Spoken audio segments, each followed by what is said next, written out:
14세기 명나라 시대 쿵푸는 사원과 군사훈련장에서 발전했습니다. 역사 기록에 따르면 소림사 승려들은 외부 침략으로부터 사원을 보호하기 위해 무술을 연마했습니다. 당시 두루마리에는 72가지 비기 기술이 기록되었으며 이는 현대 쿵푸 유타의 기초가 되었습니다.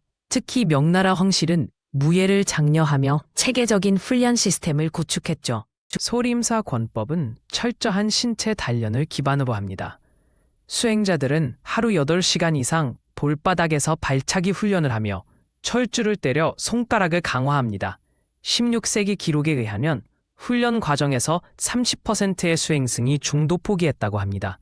그러나 이 엄격한 훈련이 철골공 같은 초인적 체력을 만드는 비결이었죠. 모래주머니 치기와 계곡 물결 맞서기는 기본 과정이었습니다. 쿵푸 유파는 목적에 따라 크게 두 갈래로 나뉩니다. 태극권과 같은 방어형 유파는 70%가 수비 기술로 구성되며 산대의 힘을 이용하는 것이 특징입니다. 반면 팔극권은 공격 위주로 관절 타격 기술이 60%를 차지합니다.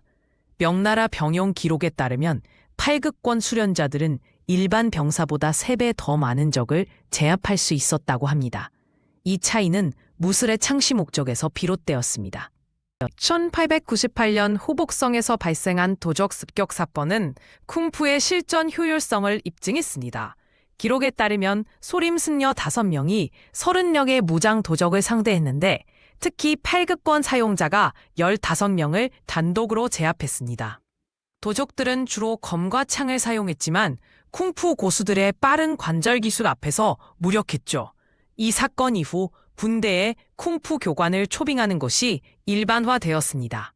복건성에 위치한 남소림사는 치명적 기술로 유명했습니다. 승려들은 동굴에서 비밀리에 독사권을 수련했는데 이 기술은 손가락으로 상대의 급소를 정확히 타격하는 것이 특징입니다. 17세기 문서에 기록된 바에 따르면 이 기술은 3대에 걸쳐 한 명에게만 전수되었습니다. 훈련 과정에서 수련생의 20%가 영구적인 손가락 부상을 입었지만 일격필살의 효과가 있었죠.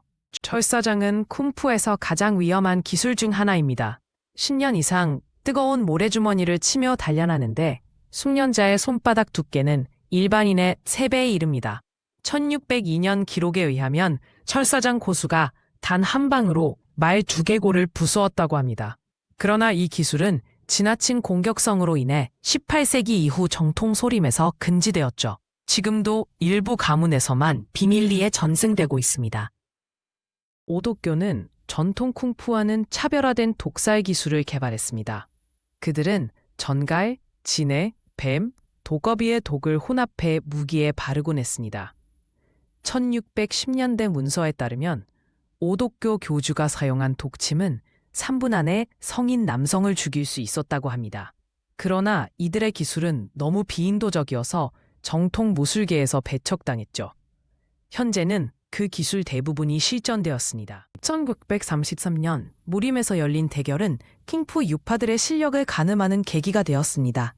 7일간의 대련 끝에 철사장 사용자가 오독교 대표를 제압하며 승리했습니다. 기록에 의하면 철사장의 강력한 타격이 독을 바른 무기를 쥔 손을 직접 공격해 효과적이었다고 합니다. 이 대회 이후 철사장이 가장 치명적인 기술로 인정받기 시작했죠. 하지만 동시에 그 위험성에 대한 경각심도 높아졌습니다. 철사장의 남용은 심각한 사회 문제로 이어졌습니다. 1630년대에는 이 기술을 배운 제자가 스승을 살해하는 사건이 발생하기도 했죠. 이에 명나라 관리는 1635년 살상무술 금지령을 발표했습니다. 소림사에서는 치명적 기술을 기록한 12권의 두루마리를 공개적으로 소각했으며 앞으로는 정신수양에 중점을 둔 무술만 가르치기로 결의했습니다. 이 결정은 현대 쿵푸의 다양성을 정립하는 전환점이 되었습니다. 현대 쿵푸는 살상기술보다 정신적 완성을 중시합니다. 소림사 제28대 방장 스님이 남긴 말씀대로 진정한 무술은 적을 이기는 것이 아니라 자신을 이기는 것입니다. 통계에 따르면 현재 전 세계 쿵푸 수련자의 85%가 건강과 정신수양을 목적으로 합니다. 명나라 시대의 치명적 기술들은 대부분 스포츠화되거나 형식화되었죠. 그러나 그 역사는 무술이 단순한 싸움 기술이 아니라 문화유산임을 일깨워줍니다.